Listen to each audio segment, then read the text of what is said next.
Thank you so much, Mike. What a great start. I just as soon just stop there and whatnot, but thank you so much for that kind introduction. I appreciate our working together also.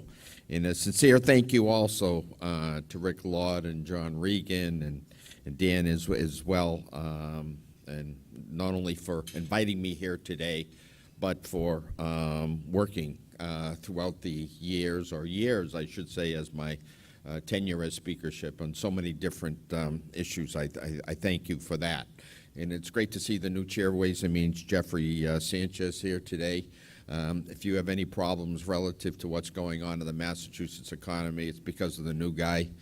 You know, and I'm trying the best I can to teach the kid, but, you know, I don't know. I would have to say, though, in all seriousness, I feel it was a great choice.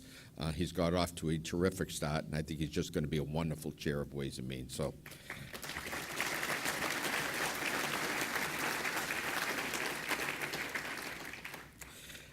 But it's an honor to speak with all of you here today. I must apologize for being a little bit late. I will blame the traffic partly, but primarily it was my fault. I told my driver to take a wrong turn to get here, which set us off about 20 minutes.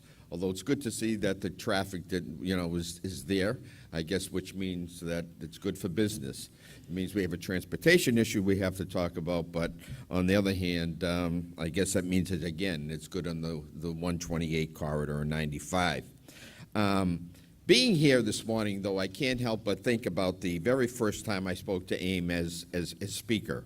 And I think it was in the same week in the year 2009 at this very location, believe it or not.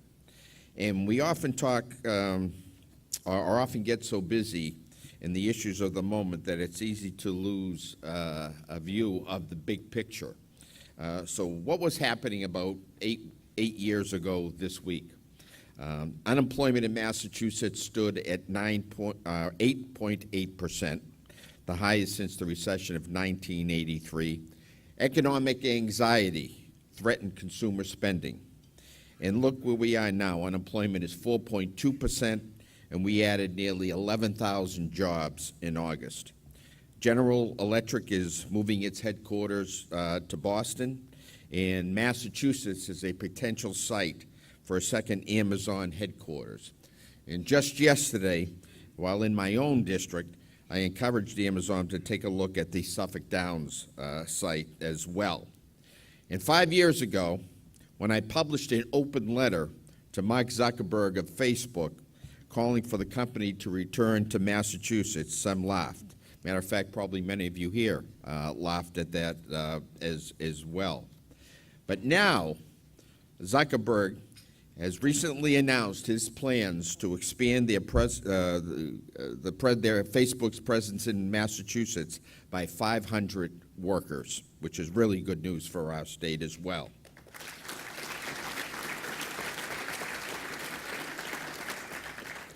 There's no question that we have to attribute much of our success to our highly educated workforce in the first-class educational institutions.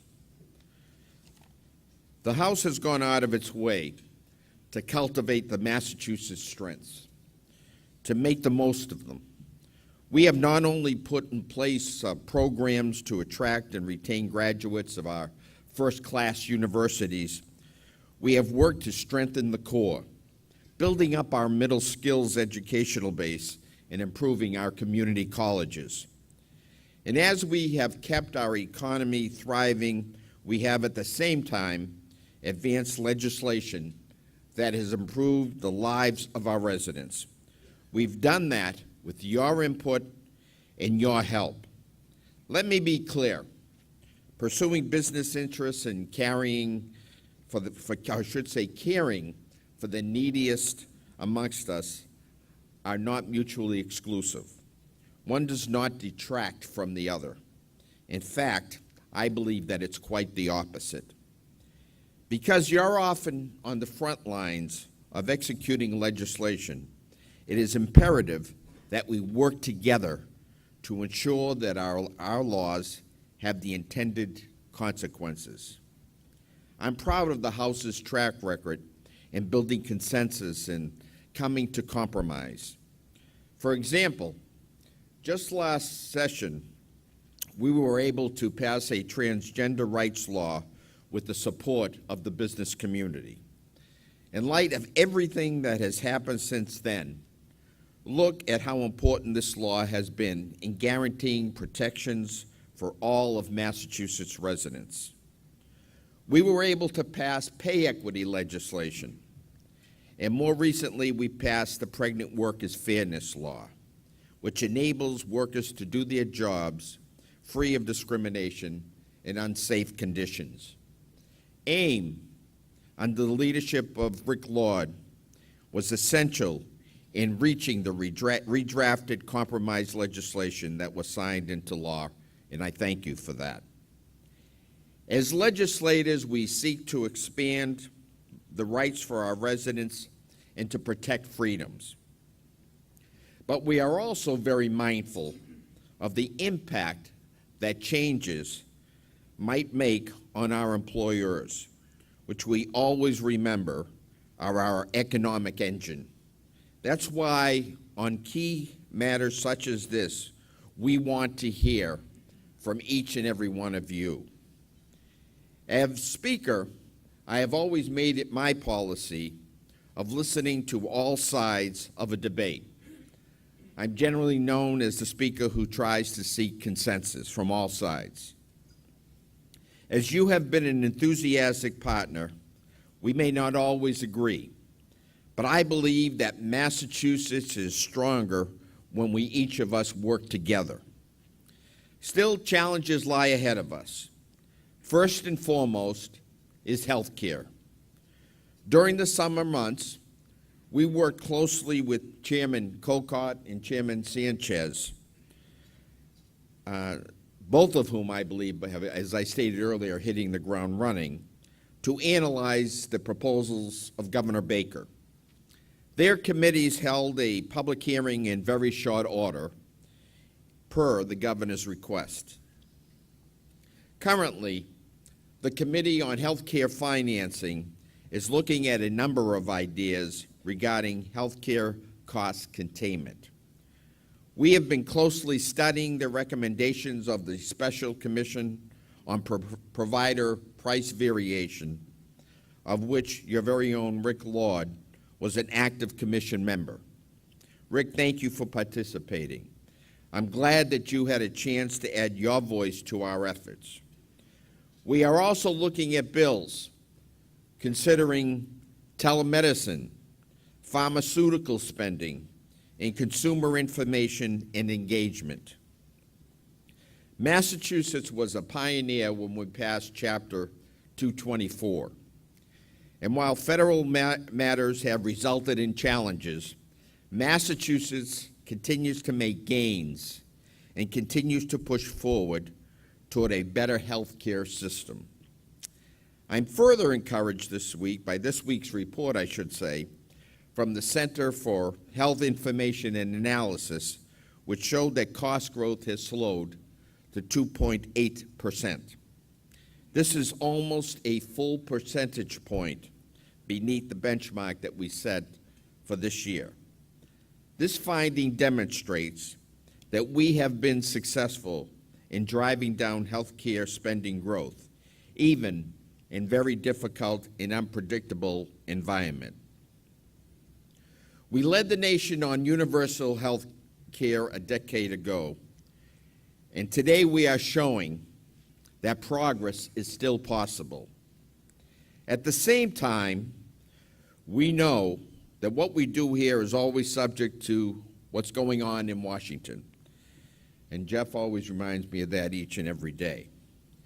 We've been closely monitoring what is happening in D.C. and preparing for how Massachusetts can remain resilient amidst potential federal changes. If any of you, by the way, really know what's going on in D.C., can let me know. I would greatly appreciate it.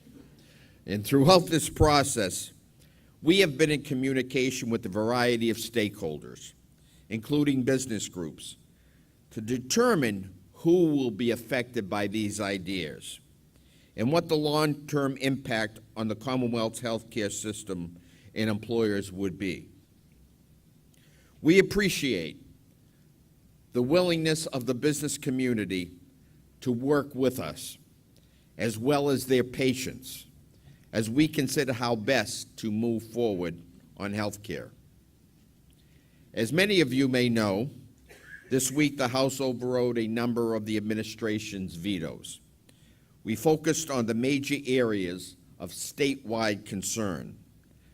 Our numbers are very much in line with the conference committee report, but also reflected more pessimistic state revenue projections.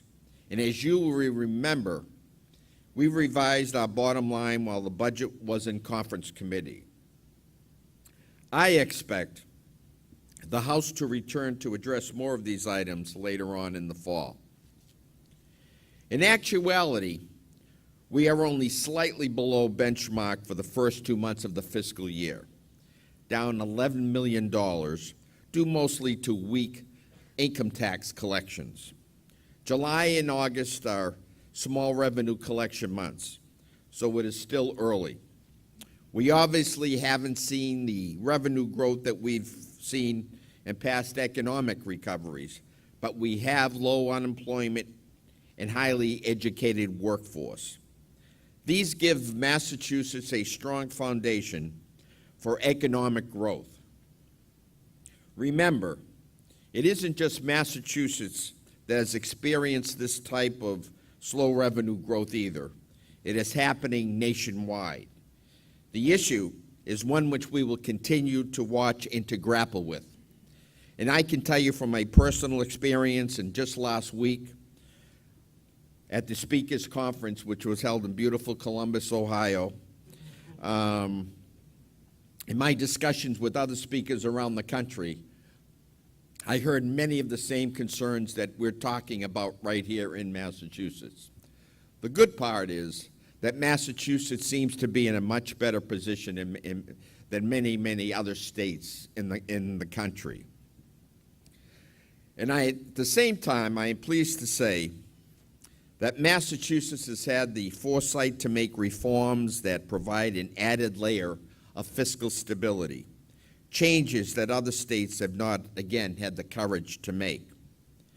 The Municipal Health Reform House package that we pioneered a half-decade or so ago now saves cities and towns in Massachusetts $250 million annually. It preserved jobs and helped maintain the foundation for the employed consumer, keeping the economy healthy. At the same time, I know earlier, one of the issues that we will be taking up that was mentioned earlier this year has been the family leave law. And if you may remember, this was sent over to us late in the session last year, having, I believe it passed the Senate. And again, because of the input, we heard from each and every one of you, and in particular the leadership of the folks at AIM.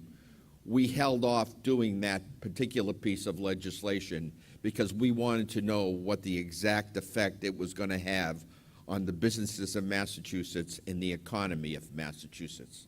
And I think that this was a prime example of the House's willingness to make sure that we talk to the business community so that a piece of legislation which may have good intentions and whatnot, we have to know what the impact is going to be on our businesses and more particularly our economy here in Massachusetts, and we will continue to do that.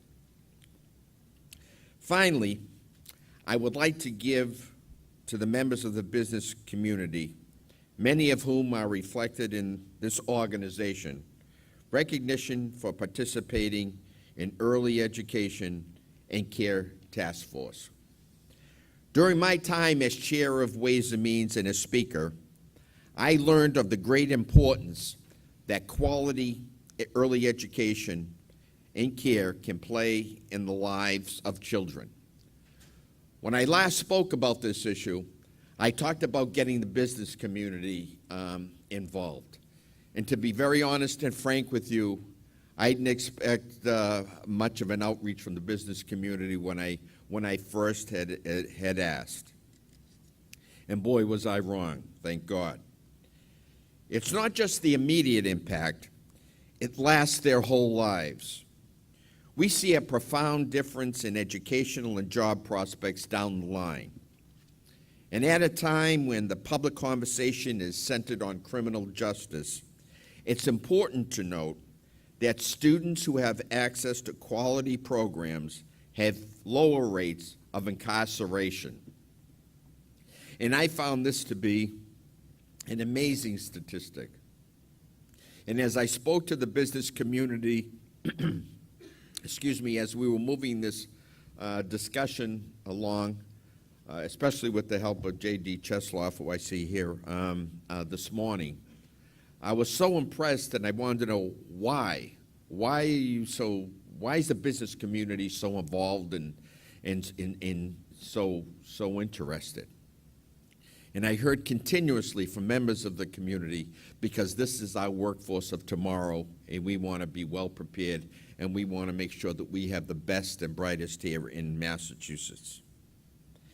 As employers, all of you know that a healthier society with a better educated workforce translates to economic opportunities down the line. In that spirit, again, I thank you for your enthusiasm and guidance on this issue.